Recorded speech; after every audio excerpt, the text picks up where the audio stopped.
رمضان. Doctor Zakir, আপনি একটু আগেই দুইটা শব্দ উচ্চারণ করলেন, যেগুলো হলো ফুকারা আর মাসাকিন। এই দুটি শব্দ কি একটু ব্যাখ্যা করে বলবেন? ফুকারা শব্দটার অর্থ হচ্ছে একজন গরিব লোক। সে লোকটা যথেষ্ট টাকা বা সম্পদ নেই যেটা দিয়ে মৌলিক চাহিদা পূরণ করতে পারে, সে চাহিদাটা মেটাতে পারে না, যেমন খাবার, ঘরবাড়ি, পোশাক, ফার্নিচার ইত্যাদি। এরপর যদি মাসাকিনের কথা বলেন, অভাবগ্রস্ত একজন লোক, তার কিছু চাহিদা পূরণ হয়েছে আর কিছু হয়তো হয়নি। সে হয়তো অনেক গরিব অথবা অল্প গরিব।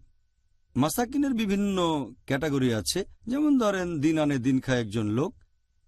সে লোক হয়তো মৌলিক চাহিদাগুলো পূরণ করতে পারে, কিন্তু হঠাৎ করে তার হার্ট অ্যাটাক হয়ে গেল, তার কাছে হয়তো চিকিৎসা করার মতো টাকা নেই, সে তখন হয়ে যাবে মাসাকিন, অভাবগ্রস্ত। তাহলে আপনি জাকাত দিয়ে তাকে চিকিৎসায় সাহায্য করতে পারেন। এটা একটা মৌলিক চাহিদা। আর আমাদের প্রিয় নবী মুহাম্মদ সাল্লাল্লাহু আলাইহি ওয়াসাল্লাম বলেছেন, এটার উল্লেখ আছে সহিহ বুখারীতে, খণ্ড নম্বর 2, বুক অব জাকাত, হাদিস নাম্বার 1395। নবী বলেছেন যে জাকাত দাও তোমার সম্পদের উপর। সম্পদের উপর মানে নিসাব লেভেলের উপর থাকতে হবে। আর ধনীদের কাছ থেকে জাকাত নিয়ে সেটা গরিবদের দাও, তার মানে ফুকারাদের। ফুকারা মানে ফকির হলো গরিব, যাদের মৌলিক চাহিদা পূরণ করতে পারে না। আর মাসাকিন বা মিসকিন হচ্ছে অভাবগ্রস্ত। এই লোকগুলোর যে চাহিদা, সেই চাহিদাটা জাকাতে পাওয়া টাকা দিয়ে পূরণ করা যায়।